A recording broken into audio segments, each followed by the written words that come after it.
Dr. Shola, so you blocked me on Twitter. It's no big deal. Don't really chat anything of substance anyway. But what I find funny is that, you know, you go on all these big UK media channels or these media platforms and you go on constantly and debate with people about how, Britain is racist, it's institutionally racist, it's racist. Buy my book, it explains why it's racist, this, that, and the other, you know.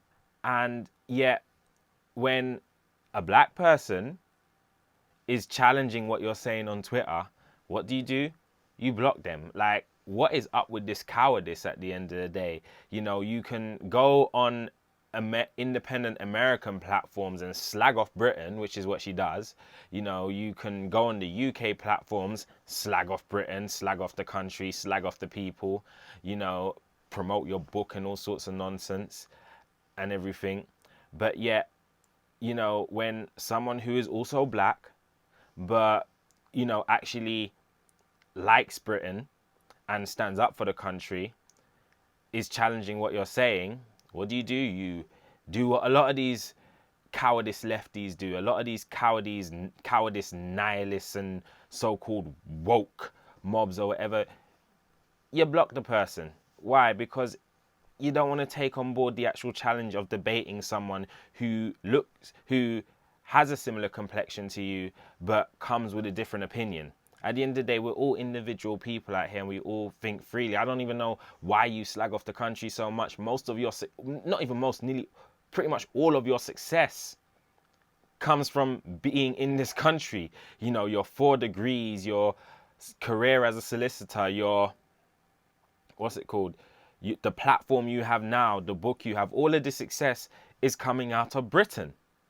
And yet somehow the country is racist. Somehow, you keep slagging off the country and calling it racist when all of your success is coming from this country.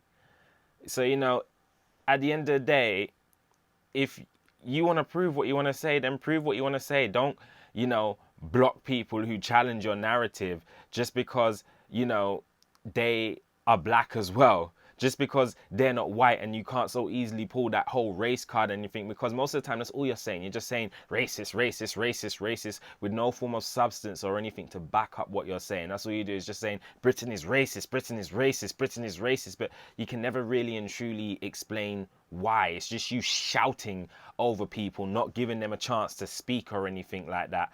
It's just, you don't actually prove anything. You don't win any debates or anything like that. You just shout over people and don't give them a chance to speak. That is just egotistic and narcissistic right there. It just shows you. So, at the end of the day, I don't know why we listen to these people. They chat nonsense. They don't. What has she done to help the black community?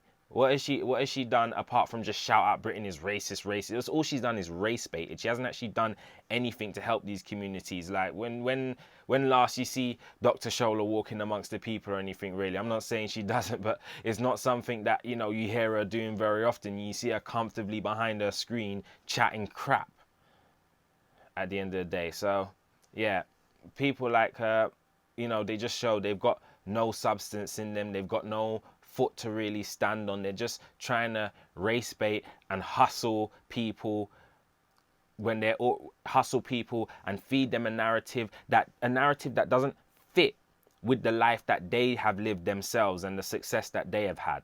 But yet they promote the negative narrative for other people. That right there to me is real oppression.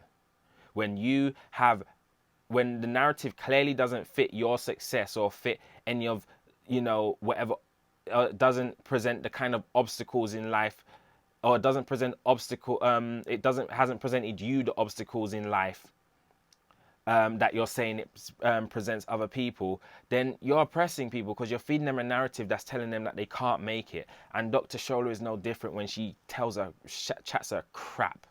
So, let's just stop listening to these people. They ain't worth the time of day. They really ain't. Just, for everyone out there, just go out there and just do your own thing and be the best you can be. Like, bun these people. They ain't got nothing good to do. They're just there chatting rubbish and pouncing off of people who are really and truly trying hard out there to make it and just pocketing and banking for themselves. So, Dr. Shola, whatever, innit? I don't give a crap. You just chat crap and, you know, I ain't got time for it, and I'm sure a lot of people in this country ain't got time for it. And eventually people are going to wake up and realize they ain't got time for it even. They're just going to do their own thing and not listen to a damn thing you have to say. So, whatever.